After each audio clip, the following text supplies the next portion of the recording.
Wagwan, my name is Lika and welcome back to my channel. If you're new here, then go ahead and press the subscribe button and the notification bell so you can be notified anytime I post a video. If you're one of my oldies but goodies, hey y'all, welcome.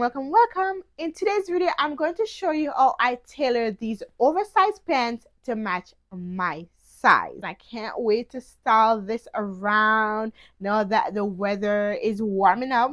So pretty much it's just from my hips down that are good.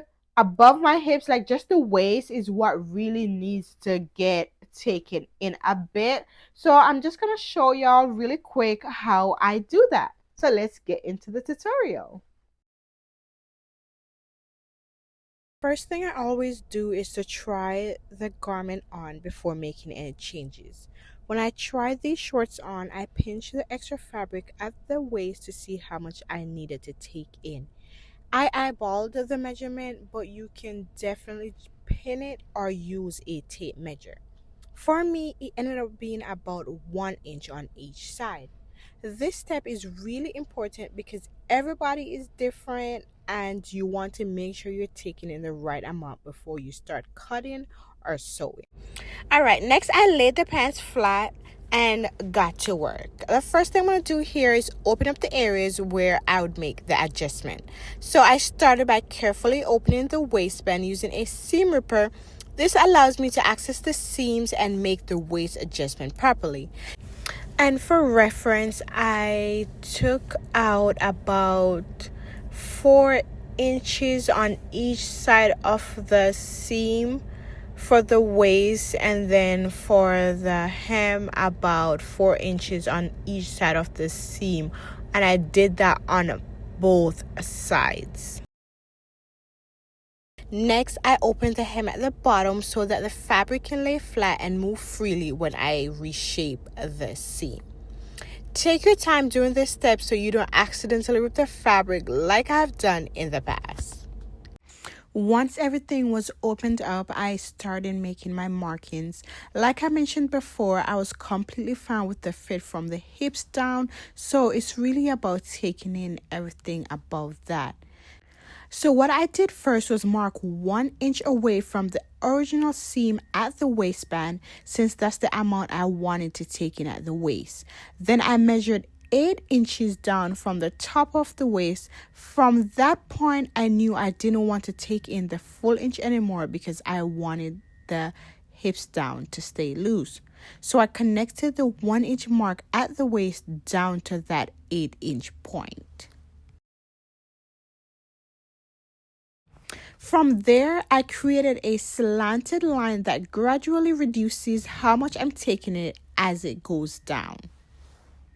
This helps create a smooth transition so the seam doesn't look awkward.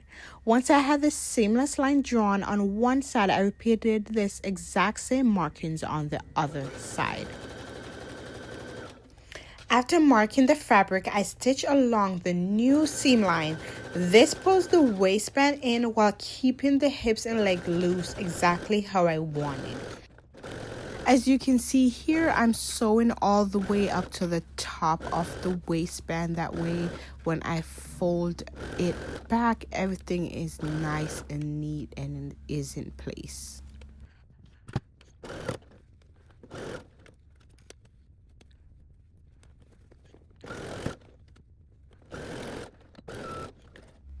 Alright, now I'm trying the shorts on just to make sure I'm happy with the fit. I can make any adjustments that I need to make at this point, but I'm pretty comfortable, pretty happy with how it came out, so now I can go and finish the edges. Alright, so before heading over to the serger, I'm just cutting off that excess on the sides.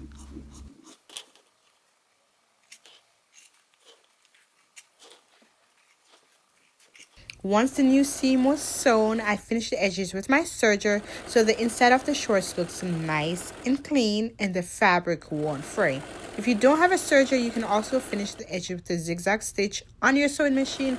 That's what I did for years before I got a serger.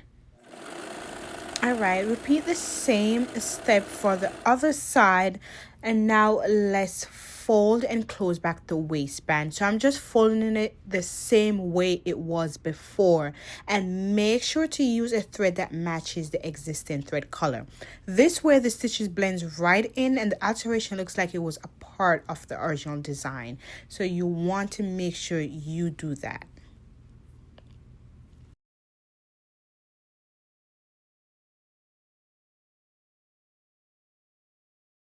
So right now I'm just pinning both sides back in place to close up those gaps, and then I can take it over to the sewing machine.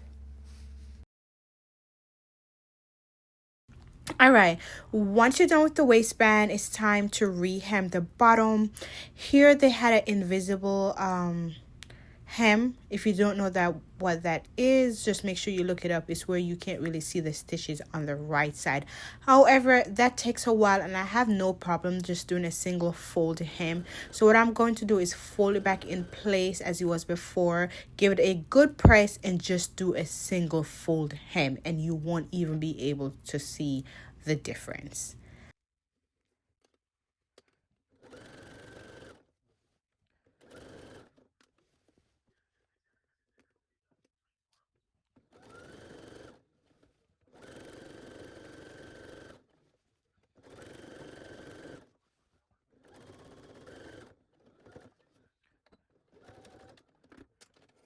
Once I've done that, this is what it looks like. It's loose at the bottom, exactly how I wanted, and the waist now fits me.